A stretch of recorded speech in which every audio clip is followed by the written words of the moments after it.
प्रश्न है, नाम रूप की बीमारी को समाप्त करने की युक्ति क्या है? इससे नुकसान कौन कौन से होते हैं? आगे बाबा ने कहा नाम रूप की जो बीमारी है इसको कैसे खत्म करें, उसका क्या युक्ति है, क्योंकि युक्ति से ही मुक्ति मिलती है। और इससे नुकसान कौन कौन से हैं? अगर आप नाम रूप में फंसोगे किसी के तो उससे क्या नुकसान होंगे? उसका जब भी आपसे विछोह होगा, बिछोड़ा होगा, तो आप बहुत बुरी तरह से रोएंगे, फिर रोना पड़ेगा। जिनको भी हमने मेरा समझा है उनके वियोग होने पे आत्मा को पीड़ा होती है। और विशेष करके जिस आत्मा ने आपको बहुत सुख दिया इस जीवन काल में, उसके विछोह पे तो और भी ज़्यादा दुख पीड़ा होती है। अब भगवान हमें ऐसा मजबूत बनाना चाहते हैं कि सारे संसार के बीच में खड़ा होके आपके ऊपर कोई लेप क्षेप ना लगे। कबीरा खड़ा बाजार में सबकी मांगे खैर, ना काहू से दोस्ती ना काहू से बैर। ये है न्यारा प्यारापन की स्थिति। तो बाबा कहते हैं इस बीमारी को समाप्त करने की युक्ति क्या है? नाम रूप की बीमारी को समाप्त करने के लिए क्या करना पड़ेगा? एक परम पिता परमात्मा जो हमारा सच्चा सच्चा पिता है, जिनको हम प्यार से बाबा कहते हैं, शिव बाबा, भोला बाबा, उसके साथ सच्चा सच्चा लव रखो। भगवान के साथ हमारा सच्चा सच्चा प्यार होना चाहिए। अब आप चेक करो कि संसार में प्यार ज़्यादा है या भगवान में प्यार ज़्यादा है? सुख देने वाला कौन है? परमात्मा। इस संसार में कहीं सुख दिख रहा है आपको? कितनी जिम्मेवारियां हैं। आपकी संतानें आपके वश में नहीं है, पति पत्नी एक दूसरे के वश में नहीं है, सब अपने अपनी ढपली अपना अपना राग बजा रहे हैं। तो एक तरह की उच्छृंखलता है, एक तरह की अराजकता है समाज के अंदर। तो बाबा कहते हैं इसको खत्म करना है तो एक से जुड़ना होगा और सच्चा सच्चा प्यार, जो प्यार का सागर है, उससे करना होगा। वो तो आके अपना प्यार लुटा रहे हैं, लेकिन क्या हम आत्माओं का परमात्मा के साथ सच्चा प्यार है? कोई कहे हाँ है, तो उसकी निशानी क्या है? मान लो कोई कहता है मेरा ना भगवान से सच्चा प्यार है, तो उसकी निशानी क्या है? कैसे पता लगे प्यार है?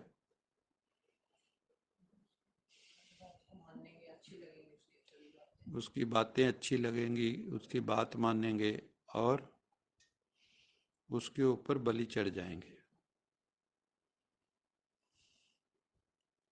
बलि चढ़ने का मतलब क्या होता है? अपने अहंकार को उसके लिए गला देंगे, अपने अस्तित्व को उस पर वार देंगे, तन मन धन जन सब उस पर वार देंगे। मेरा मुझ में कुछ नहीं, जो कुछ है सो तेरा। वहाँ मेरापन रहेगा नहीं। और जब आप उसको सच्चे दिल से याद करोगे तो हीर रांझा बन जाती है और रांझा हीर बन जाता है। तो आप भी प्रभु रूप हो जाओगे, आप भगवत स्वरूप बन जाओगे। तो इसलिए बाबा कहते हैं एक परम पिता परमात्मा जो सच्चा सच्चा पिता है, उसी से प्यार करो। जिनके पीछे भाग रहे हो ना प्यार करते हुए, ये किसी भी समय अंगूठा दिखा सकते हैं। हमारे पास ऐसे बहुत केस हैं जिनकी शादी को 20 साल से ऊपर, 30 साल से ऊपर हो गए और अब तलाक की बातें कर रहे हैं, है ना। जज भी बेचारे सोचते हैं यार ये क्या हो रहा है।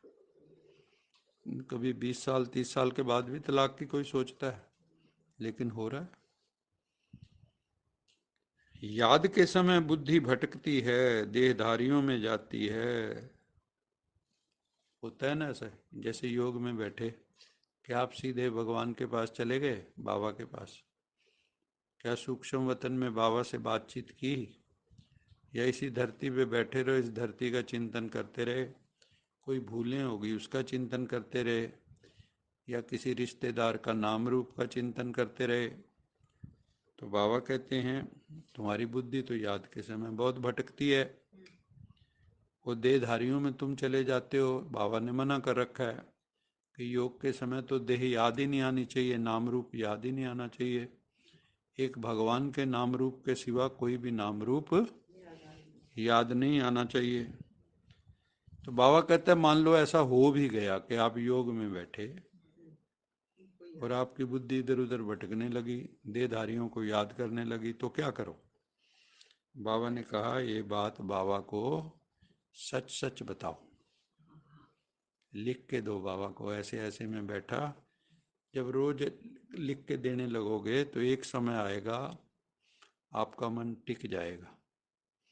बाबा को बताओ बाबा ऐसे ऐसे होता है, तो बाबा फिर मदद करता है। अभी ये सच्चा बच्चा है, सच्चे दिल पे साहब राजी हो जाता है और अपने सारे राज उसके सामने खोल देता है। समझ में आई? इसलिए बाबा कहते हैं कि वो फिर सच सच बाबा को बताना चाहिए। बाबा को सुनाने से खबरदार हो जाएंगे।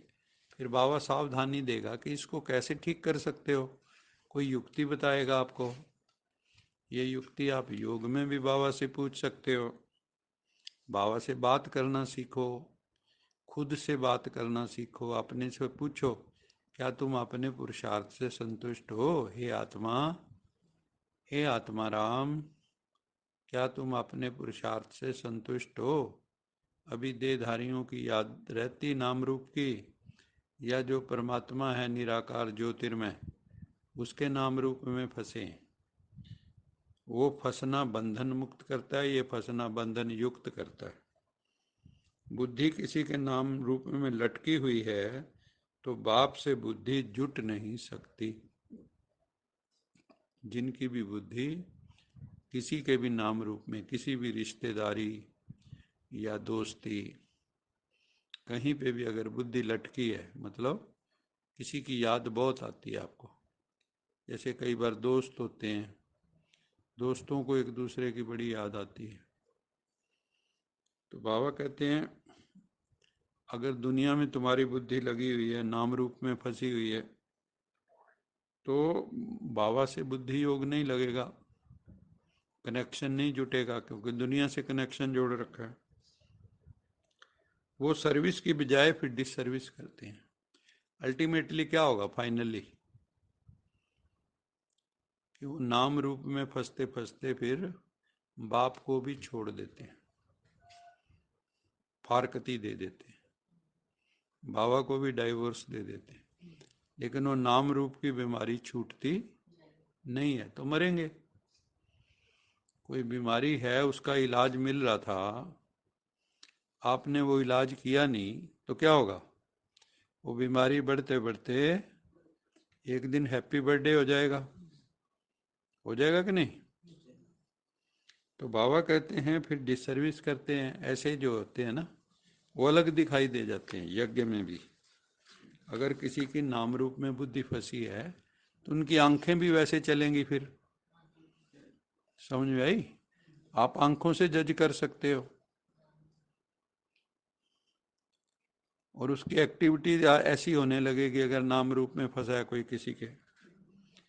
तो बाबा कहते हैं ऐसे बच्चे ना बाबा की भी निंदा कराते हैं, सतगुरु की निंदा कराते हैं, और सतगुरु का निंदक ठोर ना पाए। जो भगवान की निंदा कराएंगे तो उसको कहीं ठिकाना मिलेगा? कहीं ठिकाना नहीं मिलेगा, वो भटकता ही रहेगा। भगवान के मिलने के बाद भी भटक रहे। कितनी विचित्र बात है। इसलिए माया जीत जाती है, विकार जीत जाते हैं, निर्विकारी स्थिति आती नहीं, निराकार में जाते नहीं, तो हार खा लेते हैं। इसलिए बाबा कहते हैं ऐसे निंदक बहुत कड़ी सजा के भागी बनते हैं। जो भगवान के भी निंदक बन जाते हैं, मतलब नाम रूप की बीमारी छोड़ते नहीं, तो एक तरह से भगवान की भी निंदा कराते हैं, और दुर्गति को पाते हैं। फिर धर्मराजपुरी में उनको सजाएं भी बहुत मिलती। उस वक़्त चिल्लाते हैं, बाबा हमने आपकी क्यों नहीं मानी, क्योंकि वहाँ तो आपके एक एक कर्म का लेखा जोखा है ना। वो कहते हैं ना, वहाँ कई बताते हैं, अभी ऊपर गए तो उनका पूरा रजिस्टर है बहुत बड़ा, सारी आत्माओं का। वहाँ पे हर एक ने क्या अच्छे कर्म किए, क्या बुरे कर्म किए, उसकी पूरी लिस्ट है, ऐसे बताते हैं। कहने का तात्पर्य ये है कि ये ऑटोमेटिक रिकॉर्डिंग आपके भीतर भी है। आप जो भी कर रहे हो, आप क्या सोचते हो, अंदर से वो इरेज हो गया है। मरने के टाइम पूरी रील घूमेगी, जो जो आपने गलतियां की हैं वो पूरी रील आपके सामने। इसलिए कईयों को हमने देखा, उस वक्त आंखों में आंसू जार जार होते हैं। क्यों होते हैं भी? हरे नाहक हमने कुछ नहीं किया, समय था, सोने में चला गया, खाने में चला गया, पहनने में चला गया। तूने रात गवाई, सोए के दिवस गवाया खाए, हीरा जन्म अमोल था कौड़ी बदले जाए। अच्छा मीठे मीठे सिखिलद बच्चों प्रति याद प्यार, गुड मॉर्निंग रूहानी बाप की, रूहानी बच्चों को नमस्ते। हम रूहानी बच्चों की, रूहानी मात पिता बाप दादा, याद प्यार, गुड मॉर्निंग, गुड नाइट और नमस्ते। सदा रहो कहीं नहीं बन जाओ, बांध लो अपने, चलो प्रभु के